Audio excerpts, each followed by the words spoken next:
Now, Mumbai's real estate market, the market which baffled me throughout, with large inventory overhang, figures of unsold stock, yet prices which refuse to come down. It's been a tough market for both buyers and sellers, with none having a cushy time. The industry is now hoping for a far saner and better 2013. Manasvi Gilani captures the Mumbai mood.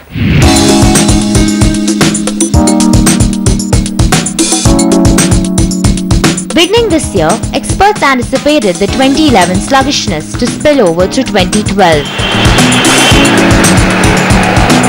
Much to everyone's surprise, the overall growth in the real estate sector did not elude, and Mumbai emerged as a chartbuster in its residential space. Not only prospective buyers turned their dream of owning a home in Mumbai a reality, but private equity investors also made headway into Mumbai's residential space. The total fund flow roughly summed up to Rs 2,500 crore through 2012, only sending positive signs to the sector. Adding another inch of respite for the much cast-off sector was the announcement of 50 basis points cash reserve ratio slash in January this year. We've seen a lot of projects being launched, a lot of approvals that have come, and because of that FDI has got more interest in putting in more money into India. And obviously we've seen that development in India is on a high. It will probably even cross agriculture in the next 15 years. So it's the next big sector.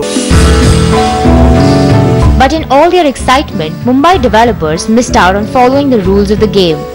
Maximum number of complaints received by consumer forums are registered with Mumbai metropolitan region appertaining to housing today. In last 15 years, MMR's 6 forums roughly received 7,499 complaints, and the greatest chunks of housing complaints are from Thane at 4,670 and Mumbai 1,031, which have witnessed frenetic construction activity in recent years, and South Mumbai, which is MMR's most expensive real estate pocket, received a comparatively low number of complaints at 702. Some developer will say that my carpet area is 1,000 square foot and he will bill it on super built up, which he says 2,000 for a commercial 100% loading.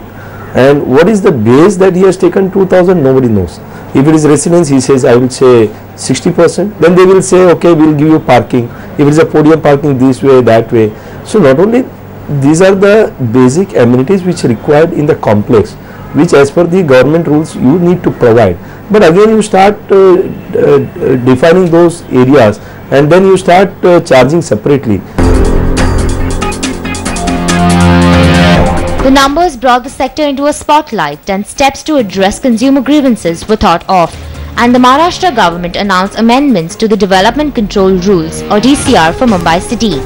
The new rules were implemented to eradicate the illegal practices in the real estate sector and to stop discretionary allotment of floor space index by municipal officials. Developers instantly grabbed this opportunity and several plans to revamp the skyline were executed. But while they were doing that, the city dealt with its own geographical dynamics.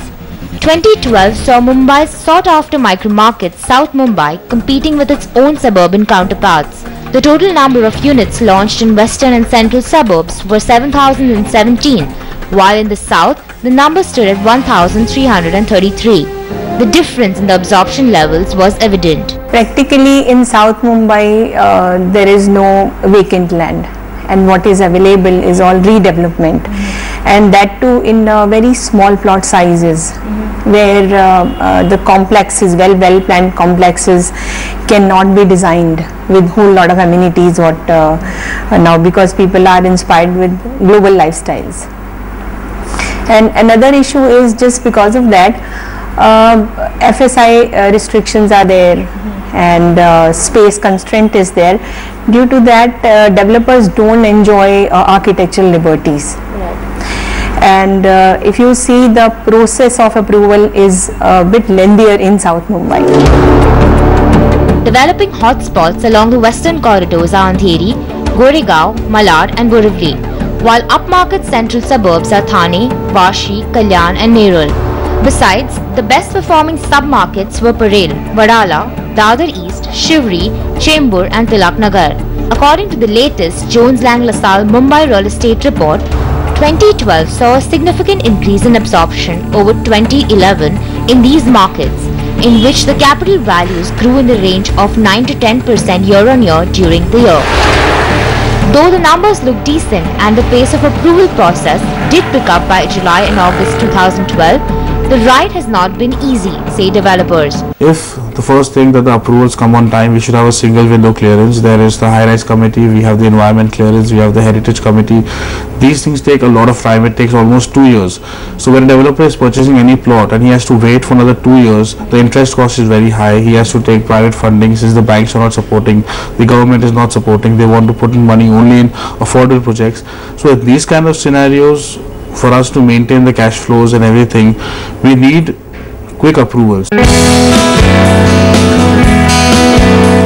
Magnifying residential landscape drew corporates towards them, providing ample job opportunities.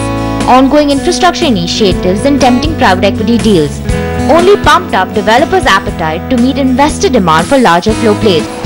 But as we welcome the new year, the big question remains: will our maximum city give us maximum returns? From an end user point of view, at the current price, it looks it is a good market. If supply as planned would have hit the market, and if it still hits the market in 2013, the prices will remain where they are, or probably correct by 10% or so, which is a very good entry point for Mumbai market. Let's welcome this new year on a positive and a hopeful note. These proactive measures by developers and housing authorities will only help repair the developer-customer trust crisis and also revamp the Mumbai skyline. Manasvi Gilani for NDTV. One market which stood out for its sanity and smart moves was Bengaluru.